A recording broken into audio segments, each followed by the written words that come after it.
Hey folks, my name is Ravish and welcome back to another video in the series of DevOps real-time interviews. Now, we have a profile with us today. So this person was having around 8 plus years of experience in IT with over 6 plus years of experience in DevOps and cloud related services.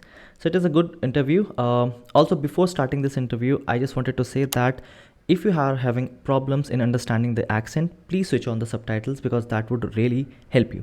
All right. So we started from the daily work and then we asked about the CloudTrail, CloudFormation, Amazon RDS, a bit on Ansible, auto scaling, then a bit on Certificate Manager, Control Tower, Datadog, a bit on Docker, and then ended with EKS. So this is what we covered in this interview. So this is more on the AWS side because the person was comfortable in AWS cloud. All right.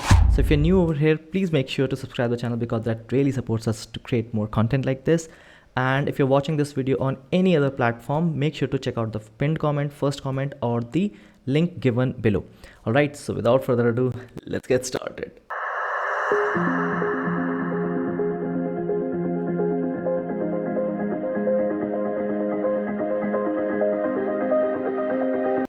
Can you just walk me through what exactly do you do on day-to-day basis? Okay, my day-to-day activity is centered around making sure that deployments are bug-free, and making sure that deployments they don't fail. Well, in as much as if they fail, I should be able to track down what is causing the failure. Most of the times, when pipelines fail, is as a result of vulnerability in the code base or um, or what's it called? Code quality. Code quality is not at the required threshold that it should be. So when that happens, we have an automated pipeline that sends a request back to Jira, right? It sends a request to Jira, and the developer sees that as an issue, okay, from Jira perspective, and he tries to resolve the issue. Once that is resolved, he say the moment he make a commit, it triggers the pipeline again, all right, and it goes that circle, it goes on that circle, all right, yeah. So, and aside that, I am also in charge of because where I'm the senior DevOps. I'm also in charge of making sure that I carry my guys along. We work very tight closely as a team, and yeah. Well, we also have a lot of microservices that we manage, and the bottom line is making sure that faults is reduced to the barest minimum. Okay, okay, Mm. okay. So uh, I went through your profile. Okay, so Mm. whatever you have mentioned, I'll just go through that and let's start the interview. All right. Yeah. Okay. So the first thing that you have mentioned is Amazon CloudTrail, right? Hmm. So you have worked on it, right? Yeah, I have a good hands on, but where I work, we don't use CloudTrail at the moment. Now, what we use Elk Stack, all right, Okay. for our login. We also use Loki for Okay. login. Yeah. Mm. Low key. Okay. Cool. Mm. Okay, but for the sake of it, let's start. Okay. So consider a scenario. Mm. You notice anomalies in your CloudTrail logs indicating Mm-hmm. unauthorized access to sensitive S3 buckets. Okay. How Mm-hmm. do you troubleshoot and remediate the situation in real time? And you should also minimize the downtime and data loss. All right. So you've just noticed unauthorized access. Okay. So what you would do is first you check uh, uh, which accounts. All right. There's a service called AWS Configure. All right. AWS Configure added with Event Bridge, right? So with Event Bridge, you could capture all event history that is happening on your AWS tenant. And with that in place, you should be able to know the ID right? The ID of the user who initiated that, who tried to authenticate, to your service within your AWS tenant. So you will check if it is an internal ID or it is an external ID. Then from there you can start your investigation. All right. Yeah. So these are ways you could capture these entries. See, whenever you face any real-time problem like this, there are always two things. First is immediate actions. I mean, what exactly you're going to do, and then you do the remediation. Obviously, Okay. post after investigation. So, in the first step, as an immediate Okay. action, Okay. you Okay. you Okay. need to first, Uh, yeah, okay. As the first step, you need to identify the level of the threat. The level of the threat. What has see, you what? will you will only identify the level of threat unless you don't even know where exactly it is. You just know S3 bucket. There could be hundreds of S3 bucket. The No, first step because is no, you have already seen your event history has okay, given you an insight already. Which bucket in particular this user is trying to access. You see all of that in your event history. okay, Yeah. So now once that has been noticed, now to remediate the challenge, right? Because now what you're getting is you're getting an unauthorized access. Unauthorized access means there was no successful authentication. There was not a successful authentication, meaning that access was denied. So in as much as access was denied, we still need to tighten up security. All right. So that goes to say we also we want to, okay, if encryption was not implemented on the S3 bucket, we want to what, encrypt the S3 bucket so that it will further encrypt the contents in the S3 bucket. All right. Now that aside, we could also tighten identities. how Okay, how will you tightening the tighten? identities. Tightening the identities is we only give access to the identities what they want, what they need for their job. All right. Assuming now we have identity A. Okay. Identity A has a lot of access, and identity A job is centered around to monitor EC2 instances. But identity A has access to S3, has access to this, has access to that.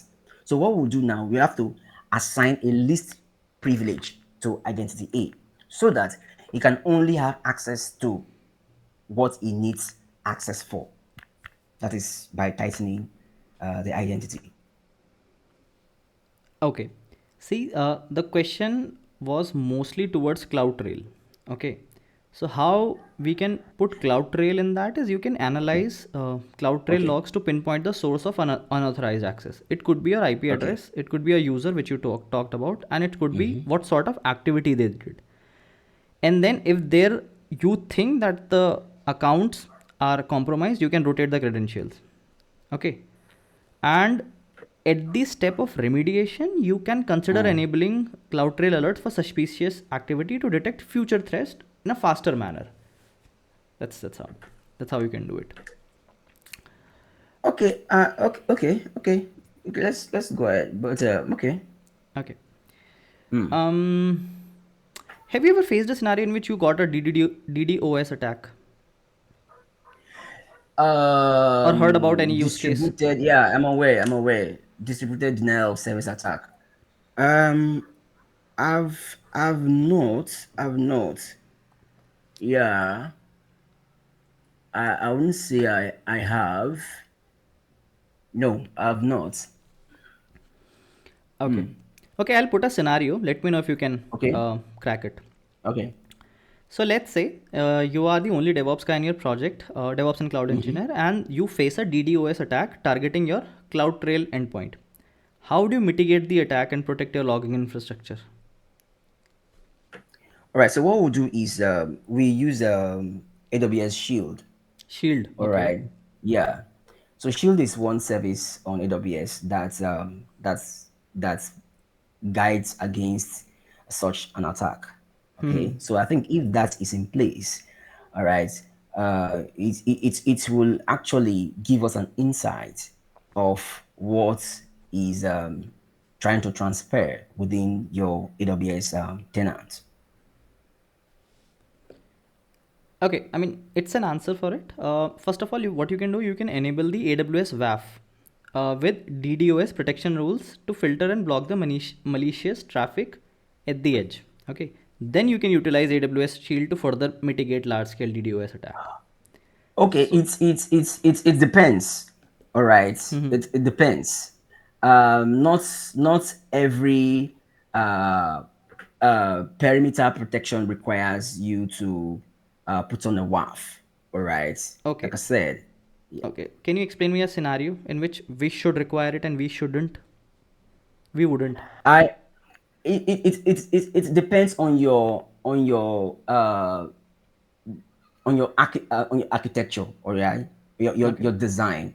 If you want to protect some set of um, um, applications, all right, applications, you want some applications that runs on the cloud to stay behind a WAF or not. It all depends. That's what I'm asking. Like, give me a scenario. Scenario. I Okay, where we use WAF, like where we in my organization, we are not using Shield. All right. Now we are only using WAF just to protect some endpoints coming from some certain applications, some critical applications. All right. So that's how we use at that level we use WAF. All right. Okay. Okay. So you have worked on cloud formation as well, right? I ever since I started off with cloud formation, however, but the moment got I got induced with Terraform, I had to I had to switch. I had to switch using Terraform. Okay, so which one would you choose, Terraform or cloud formation? Terraform. Terraform. Okay. Yeah. Okay. Okay. Let's try one scenario with cloud formation, and then I think we can switch to Terraform. Okay. Okay. And if you want to answer this question with respect to Terraform, feel free to do that. Okay. Okay. In whichever way you want. So let's say you have a complex multi-tier application on AWS with various resources and dependencies. Okay. I want you to approach this problem using CloudFormation so that you can ensure efficient and repeatable deployments. What would you do? If you want to answer through Terraform, you can do that as well, but I would prefer if you can answer through CloudFormation. Okay. I will modularize the resources. Okay. Yeah. Okay, there is a lot of things you can do, but yeah, modularization is a part of it. What else? Yeah. In the module blocks, all right, because the resources, okay, are dependent, all right. Some are dependent on each other. So Terraform uses an argument, a meta argument called depends on, all right. You could use depends on within your Terraform block, to call resources that are dependent on other resources. Okay. And yeah, you also want to make it more efficient. You want to build with variables, you know, and Parameterization is the right word. sorry, You said variables, right? you So said parameterization. parameterization is the right word for it. You can leverage parameterization to provide flexibility and customization during deployments. And yeah, parameterization is I wouldn't is there's a difference.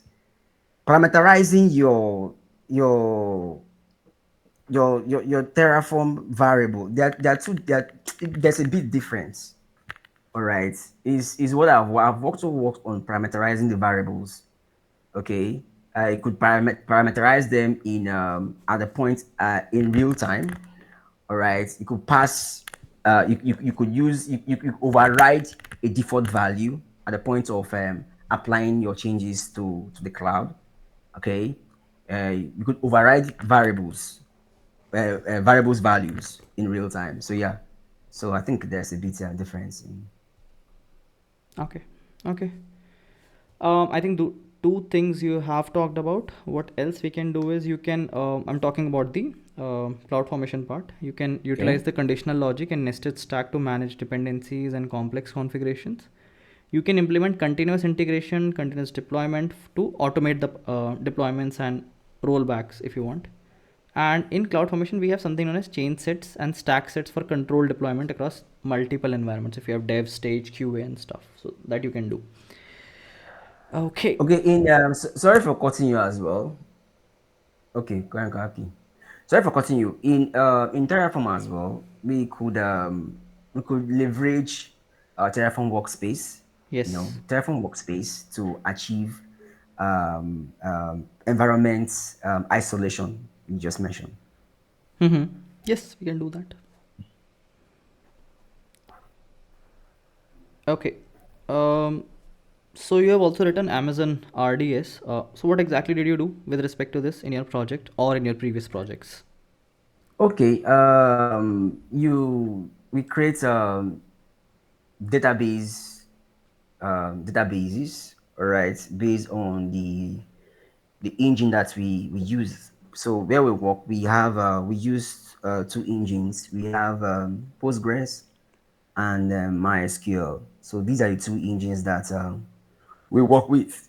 Yeah. Okay. Okay. Mm. So let's talk about a scenario. Let's say you have a production database and it is hosted on RDS. Okay. Now Mm-hmm. it is experiencing high latency and that is impacting the application performance.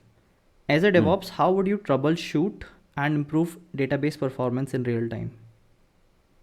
So we have to look at performance tuning. All right. The first approach.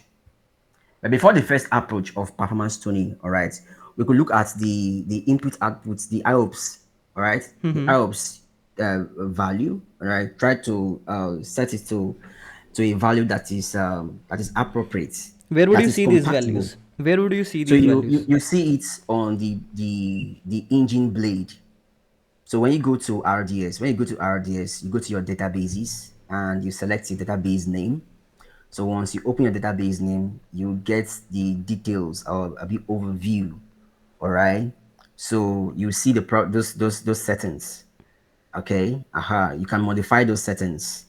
All right. Uh, and again, you could also increase you could look at the um the for okay you could look at the what was it called is the cloud database has some level of performance tuning, all right, which you can tune from the cloud perspective, all right.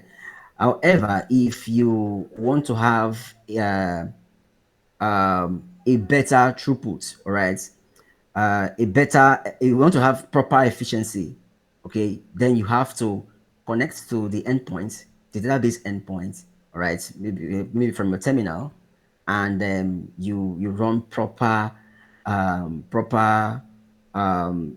tuning. You could tune based on the queries. You could have some slow queries, all right. You could also tune on slow queries. You could tune on indexes. You could shard the indexes, and you could also look at memory tuning. All right, look at how to tune the memory and a whole lot. Okay. See, I'll just paraphrase things.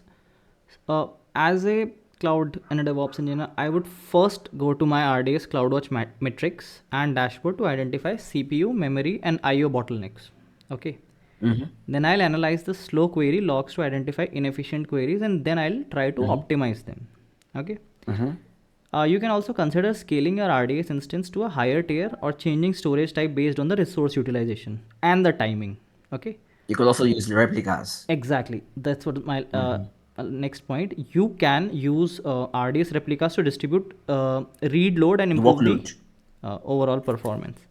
And if you want, you can always put performance monitoring alerts and automated scaling policies to proactively address future issues. So Okay. that's what you can do. Okay. Have you ever migrated any data in RDS or have any information about it? Um. Okay. Database migration. I've not from where to where. From your on-prem to RDS. Okay. That's I've not taken my time to look into, but I've performed a lift and shift, all right, What of exactly is an lift and shift? on-premise. Yeah, lift and shift is when you migrate your on-premise workload that runs on your on-premise VM to to your EC2 to your EC2 instance. So all right. Now, for instance, now I have a virtual instance that runs on premise, right? A virtual machine that runs on premise, right? And this virtual machine has a lot of workloads, has my application, has my databases, it has everything I want, all right? Now, however, I want this server to be cloud based, all right, cloud only, and I want to migrate that instance to the cloud. So that I have implemented. I've implemented that, Okay. Okay.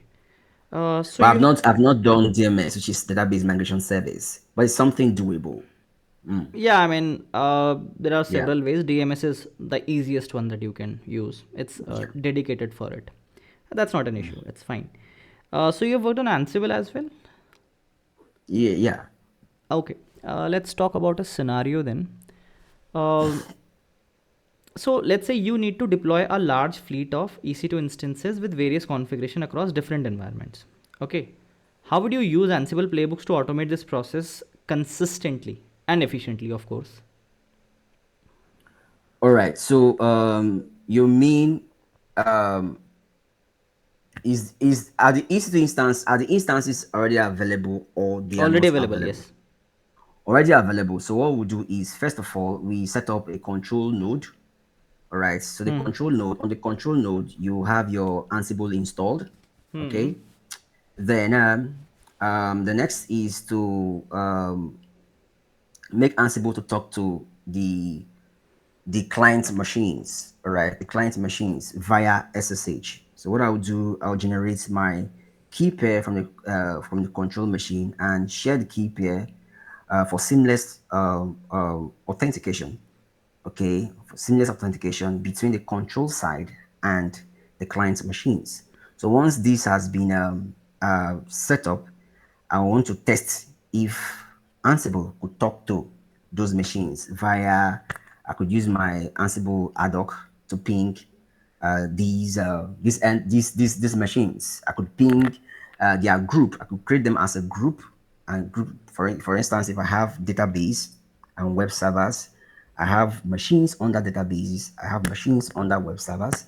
So I've created them as a group. So I could ping the group to see if Ansible can, if the control machine can talk to the client machine. So once that has been established, then I can now go ahead to write my playbook so that I'll start my deployment. Okay. So there are multiple questions around like when should I use Terraform and when should I use Ansible? Which one would you Okay. choose and why? Okay. So Terraform is infrastructure as code. All right. But prior to Terraform, Ansible has Ansible is both configuration manager and infrastructure as code. Okay. It could be used it could be used in dual capacity. However, the original design of Ansible is not as an infrastructure as code. Ansible was designed solely as a configuration manager, all right? But because of the development in those areas, all right, they developed a lot of modules, cloud-based modules, all right, modules that Ansible would use to provision infrastructure to the cloud. Okay, but that's not the original design of Ansible. Okay, so now in this modern age, Terraform was given birth to. All right. So Terraform is solely for infrastructure as code. That's what it can do. All right. So what Terraform will provision the infrastructure, it will provision the instances, then Ansible will manage those instances. Okay. Okay. Okay. Cool. Okay. So, this scenario, my next question is mostly based on scaling part. Okay. Okay. So let's say you face unexpected cost due to overly aggressive autoscaling behavior. Okay. How would you optimize your autoscaling configuration for efficiency while maintaining the performance?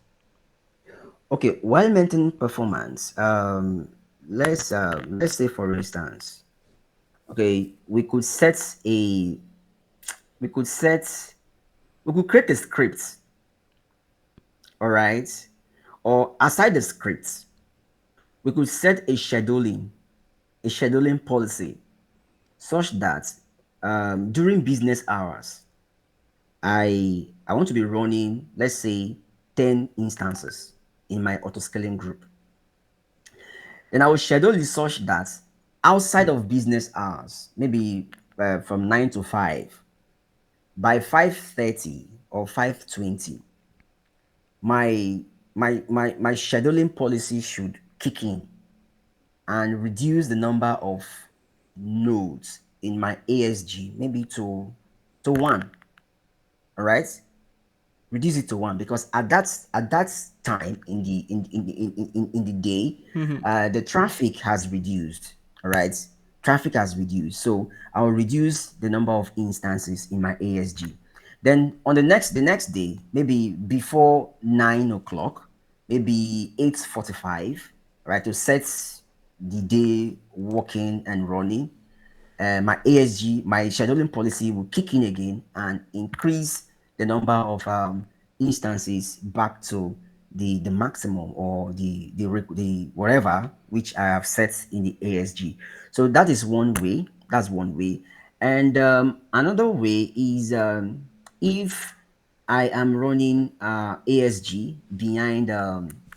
Okay, if I am if okay, you said ASG, all right.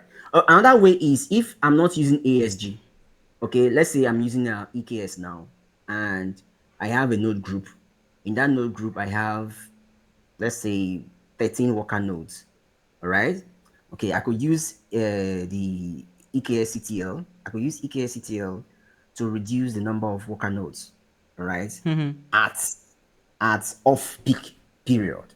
All right, I could use that to target the node group that sits behind the cluster, right, to reduce the number of worker nodes. So that's one way. Then the second way to cut cost is to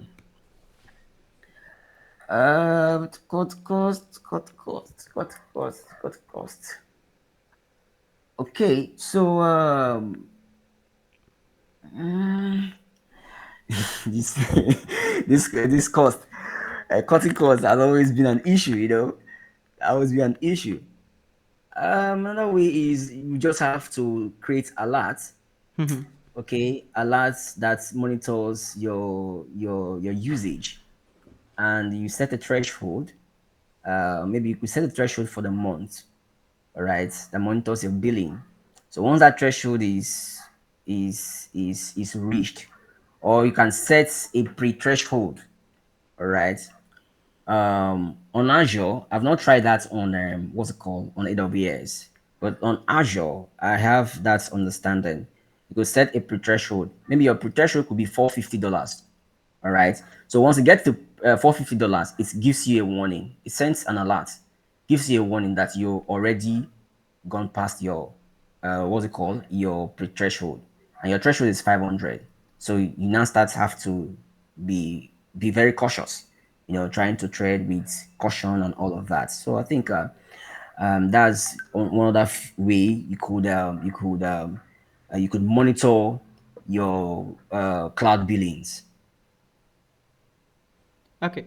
See, the first thing that you can do is you can just analyze your cloud billings, this your CloudWatch billings, and you can see resource utilization metrics to identify the cost drivers. Post that, you can adjust scaling threshold and cooldown periods to prevent unnecessary scaling events. Then you can also utilize scheduled scaling, I guess, or scaling based on predictable traffic patterns to optimize the resource usage.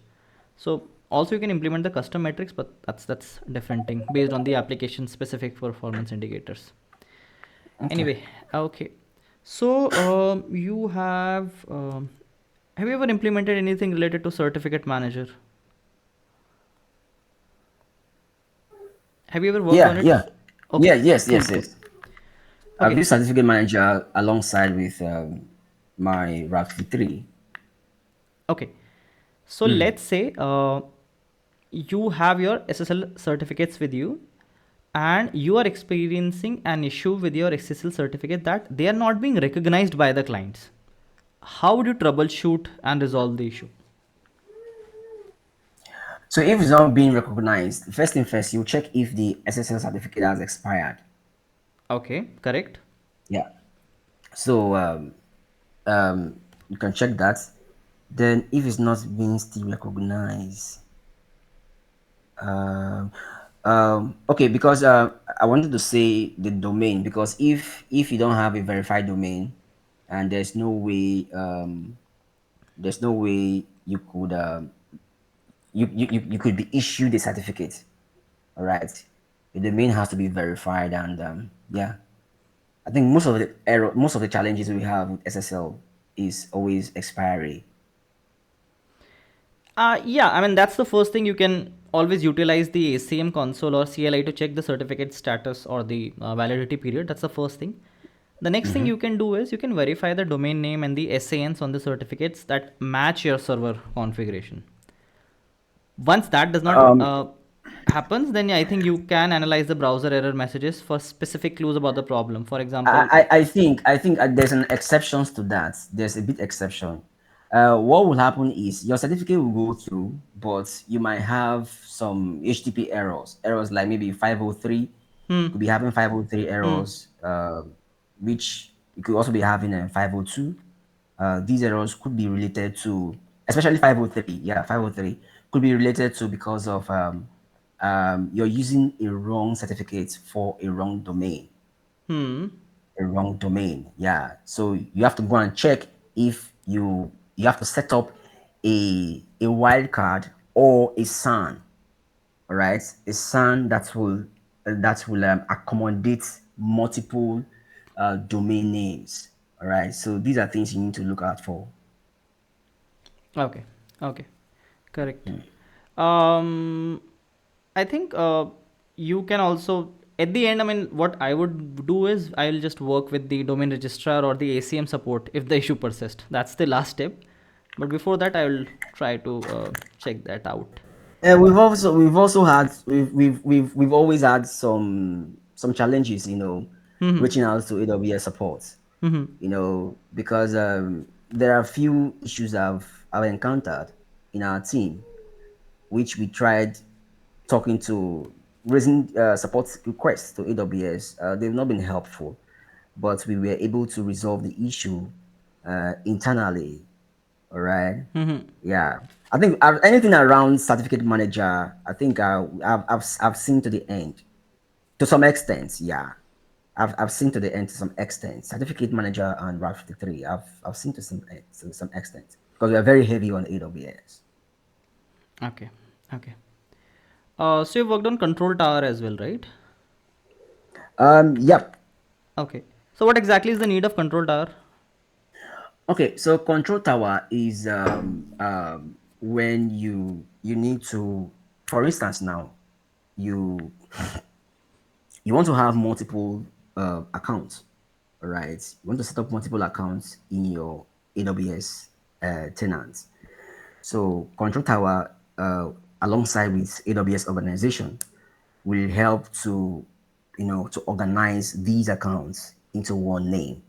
All right, these accounts, so that you can switch between different accounts. Maybe you could have your UAT, you have your QA environment, you have your production account. All right, so Mm-hmm. anything production goes to that account, anything QA goes to that QA, etc., etc.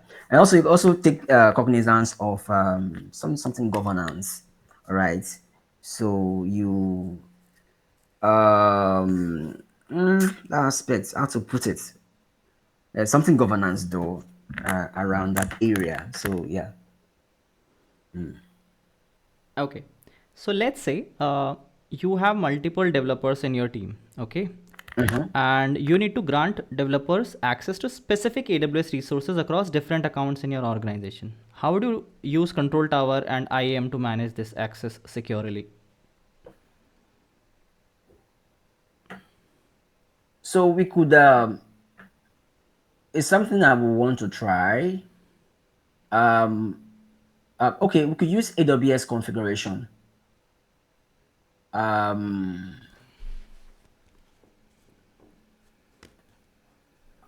Policy. I'm coming. I'm coming. Okay. No, no, no, no. Identity. Um. I've forgotten the name of this feature. Something identity. Not analyzer.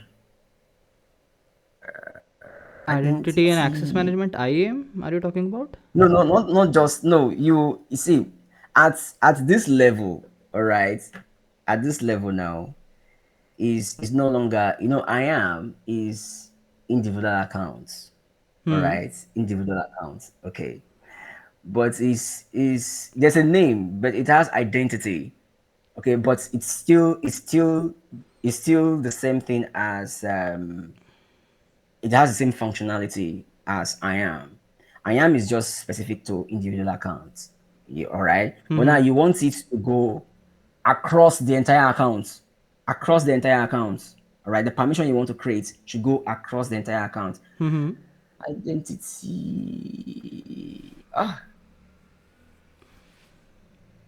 I can implement that if I can implement it, but I've forgotten the name. So with this feature, you should be able to give access and then revoke access. Let's say, for instance, now I have UAT, QA, and prod. Hmm. The developer, I want them to only have access on UAT and QA. I don't want them to have access on prod. I will implement that identity policy. Identity. There's a way I will implement it. So they will only have access to the UAT account and the QA account, but they will not have access to the what's it called? The prod account. So when they log in, they won't see the prod account because they don't have access to that account. So that account will be hidden from them. They will only see the accounts that they have access to. Okay, I'll tell you my scenario, what I did. Okay. So, same thing was assigned to me. So, this is my real time problem. So, the first thing is what I did was I utilized Control Tower Identity Workbench to provision centralized IAM roles and user groups for RBAC, RBAC. And then I implemented, if I remember correctly, least privileges access by delegating specific permissions to roles through AWS policies. You can create them. Then I think I used resource access manager. This was important to share the resources across accounts while maintaining centralized control and isolation, which is important. And Okay. then I monitored it using Control Tower audit logs and the CloudTrail logs for if there would be any suspicious activity or potential privilege Okay. escalation. That's all that I did. Okay. Yeah. So you have Okay. worked on Datadog as well, right? Yeah. Okay. So let's talk about a scenario. Let's say your control, sorry, your cloud infrastructure experiences performance degradation, but when you identify the root cause, it's kind of challenge. You're not able to find it out. It's a bit of challenging for you. So how would you use Datadog to troubleshoot and pinpoint the performance bottleneck? You got the question, right? Yeah, I got the question. Yeah. All right. So first and first, you have to integrate your entire AWS services into Datadog. Mm-hmm.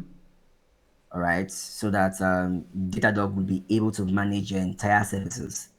All right, of AWS from Datadog. Mm-hmm. Now, and let's say you are having some performance bottleneck on your critical instance. Let's say there's an EC2 instance that runs one of your critical applications, and the application is underperforming in the sense that um, the users are complaining of slow response, right? Slow response, requests, web pages, request takes time to load, right? Once a link is clicked, it takes a lot of time to respond to those requests. So what one thing Datadog will be able to look at will be first thing first. Datadog has a feature what we call APIM, right? So if you have leveraged the services of APIM, APIM have the tendency of going in detail, right? In detail of what's happening beneath your instances. Aside the generic metrics like on the CPU, the IOPS, the memory, right? There are other application performance indicators, all right? Application performance metrics is that APIM has the power, to dig out, you know.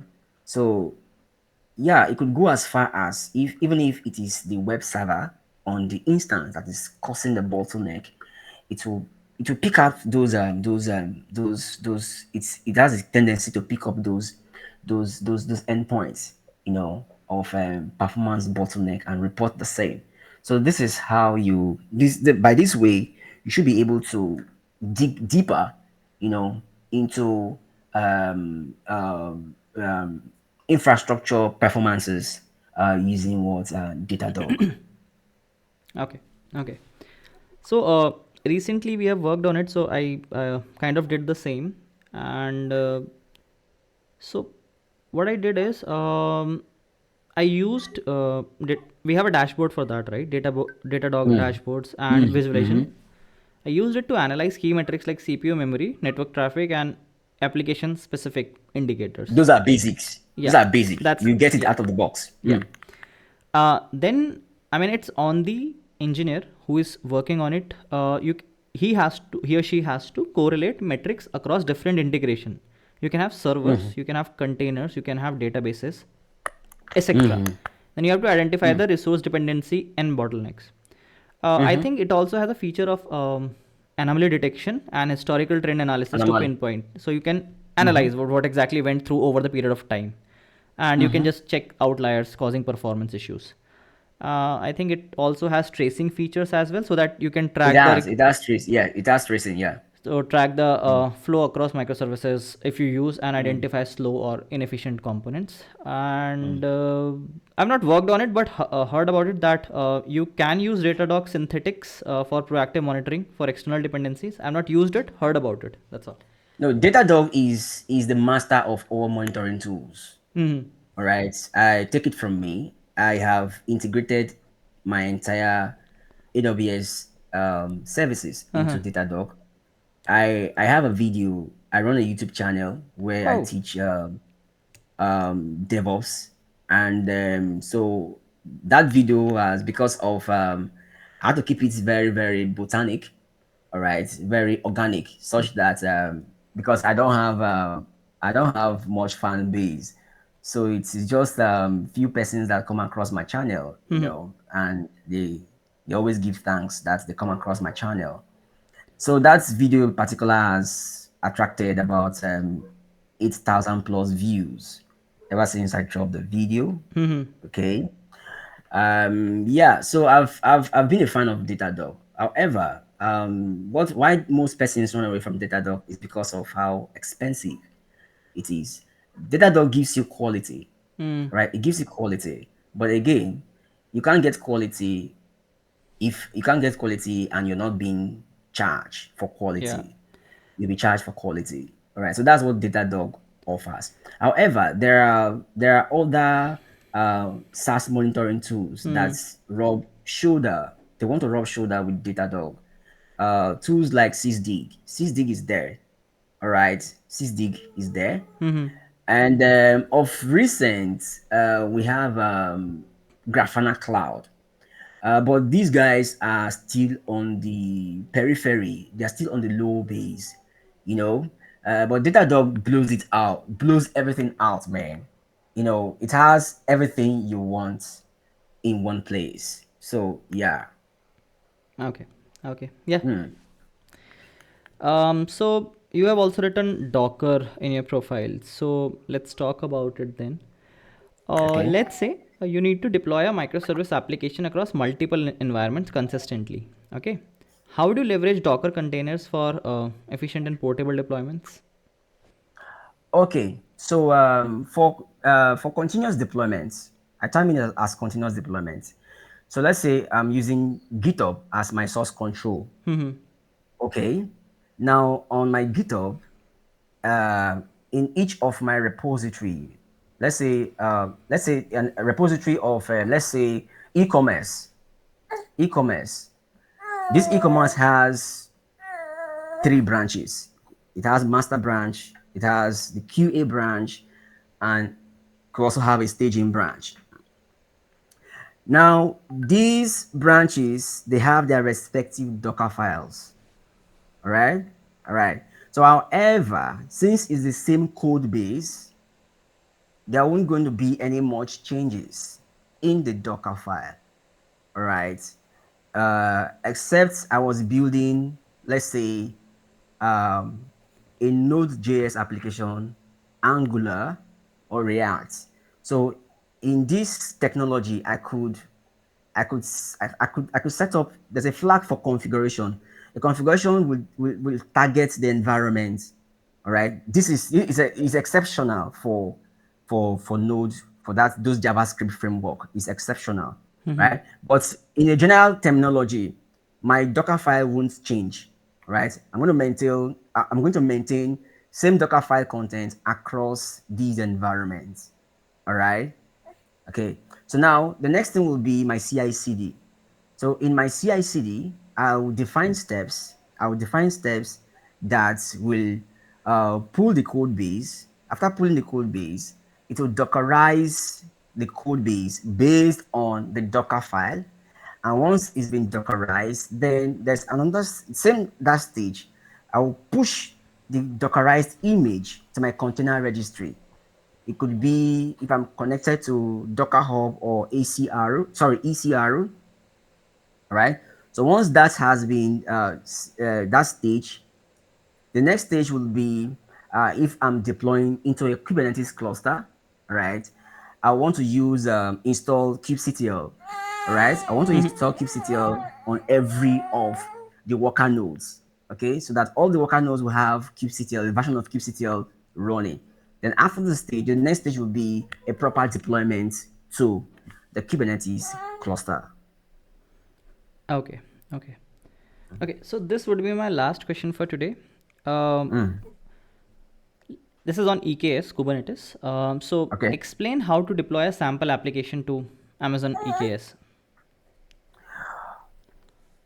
Okay. Do you want me to walk you The through steps. CI/CD, No, or no, I no. should just The no CI/CD? from the first step of creating the deployment YAML, let's say app deployment.yaml. Post that, what will you do? Step by step. Okay, let's say the cluster has been set up, all right? Then I'm going to create a manifest file. But before I create a manifest file, please let me give you two scenario. All right, let me give you two scenario. The first scenario is just is a basic scenario which is not used in production, right? Then I will talk about the production scenario. Now, the basic scenario is first I will authenticate with my to my AWS tenant using my AWS configure. So it will, I may have set up my I am access key and secret key, right?